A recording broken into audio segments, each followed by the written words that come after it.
2월 20일 토요일 온라인으로 매일의 묵상에 참여하시는 모든 분들에게 주님의 은혜와 또 말씀의 능력이 함께 하시기를 소망합니다.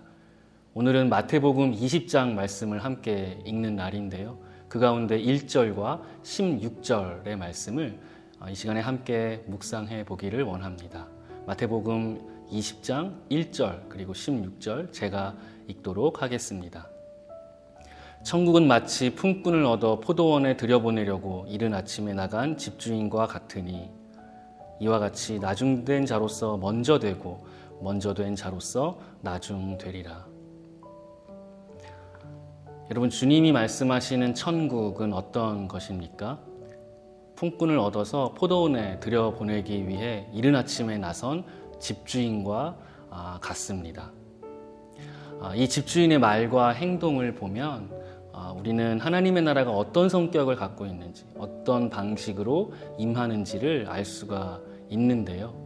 먼저 이른 아침에 그 집주인이 만난 품꾼들에게 하루 품삯으로 한 데나리온을 약속하고 자신의 포도원으로 그들을 들여보내는데요. 그런데 제3시가 되었을 때, 그러니까 요즘으로 말하면 오전 9시에 나가보니 그때까지 일을 구하지 못해서 거니는 사람들이 있습니다.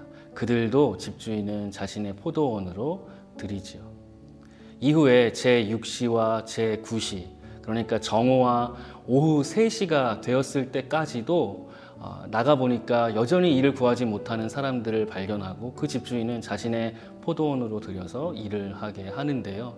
그런데 마지막 제11시가 되었을 때, 그러니까 오후 5시쯤인데 그때까지 일을 구하지 못해서 그야말로 그날 하루를 허탕친 이들을 발견했을 때에도 집주인은 자신의 포도원으로 들여보내서 일을 하게 합니다.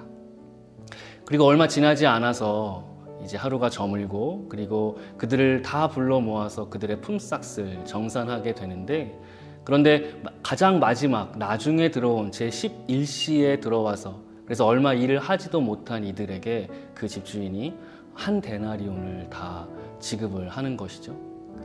여러분, 그 장면을 본 다른 일꾼들, 더 먼저 들어와서 일을 시작했던 이들이 어떤 생각을 했을까요? 그들보다 더 먼저 와서 더 많은 양을 작업을 했을 것이기 때문에 당연히 나는 더 얼마나 많이 받을까라고 생각하고 기대하지 않았겠습니까?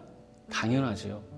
그런데 주인은 아침 일찍부터 일한 모든 품꾼들에게 똑같이 한 데나리온씩만을 지급합니다. 이것에 대해서 다른 일꾼들이 원망하고 불평을 하는데요. 그런데 집주인은 단호합니다.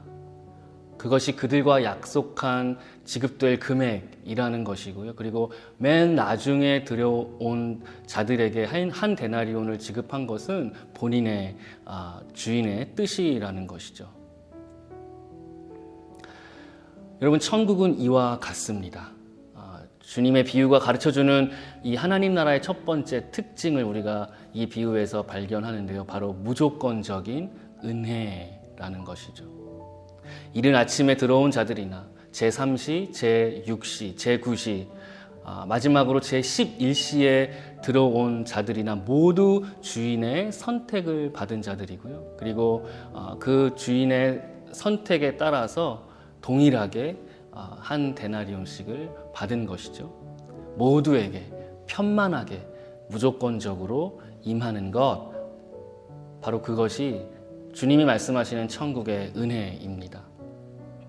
저는 이렇게 모두에게 편만하게 무조건적인 그 은혜를 생각할 때 장마철의 비를 생각하는데요. 장마철에는 한반도 전체가 그 장맛비로 흠뻑 젖지 않습니까? 고지대나 저지대나 도심이나 외곽이나 아니면 비포장지대나 아스팔트 포장도로나 할 것 없이 좋은 땅이나 비싼 땅이나 모든 땅이 다 동일하게 장맛비는 편만하게 내리고 흐르지요. 이것이 자연의 법칙이고요. 그리고 그 자연을 창조하신 하나님과 그리고 하나님 나라의 섭리, 은혜입니다. 말하자면 천국이란 원인과 결과라는 이 인과관계로 추릴 수 없는, 또 수단과 목적으로 이렇게 설정할 수 없는 무조건적인 은혜라는 것입니다.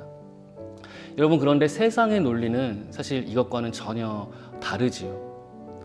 자격과 능력에 따라서, 그리고 소유와 행함에 근거해서 줄을 세우고 또 우열을 가리고 그에 따라서 상벌이 뒤따르는 것, 그것이 세상의 논리이자 이해가 아닙니까?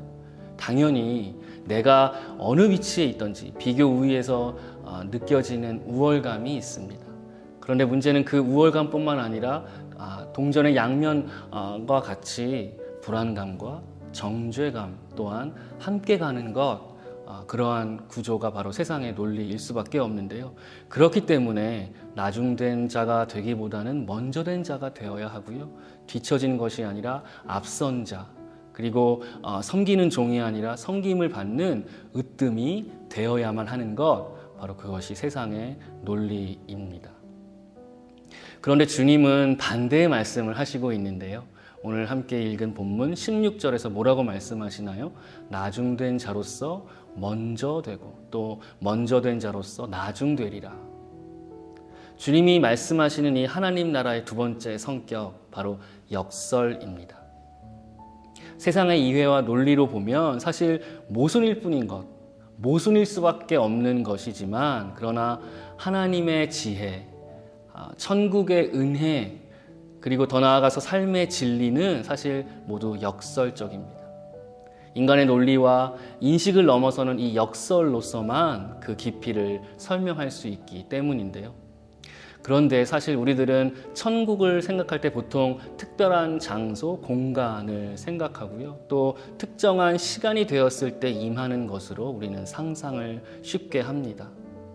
그래서 그 천국에 다른 이들보다 먼저 더 확실하게 들어가기를, 그곳에 소속되기를 간절히 바라는데요. 하지만 오늘 마태복음 20장에서 주님께서 설명하시는 하나님의 나라, 천국은 어떤 곳입니까? 먼저 된 자가 나중되고 크고 으뜸인 자가 섬기는 곳입니다. 바꿔 말하면 먼저 되었다고 우쭐하고 우월하다는 그 생각 자체가 너무나도 무색할 정도로 편만하게 무조건적인 은혜로, 그래서 역설적으로 모두에게 임하는 하나님의 지혜와 섭리, 바로 그것이 천국인 것이죠.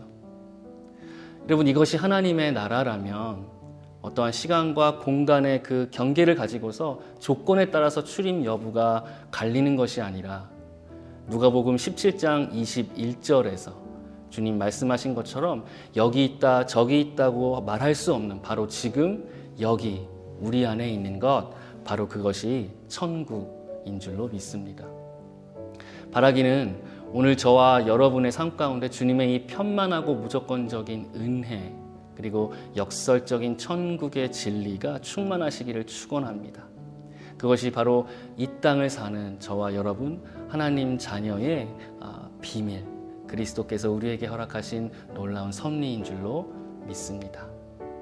기도하시겠습니다. 하나님, 우리에게 이 무조건적인 은혜로 천국을 허락하심을 감사합니다. 편만하게 모두에게 허락하신 이 은혜 안에서 또한 역설적인 하나님의 지혜와 천국의 은혜, 삶의 진리를 우리가 따라가는 주님의 제자, 또한 하나님의 자녀로 오늘 하루 살게 하여 주옵소서. 예수님의 이름으로 기도하옵나이다. 아멘.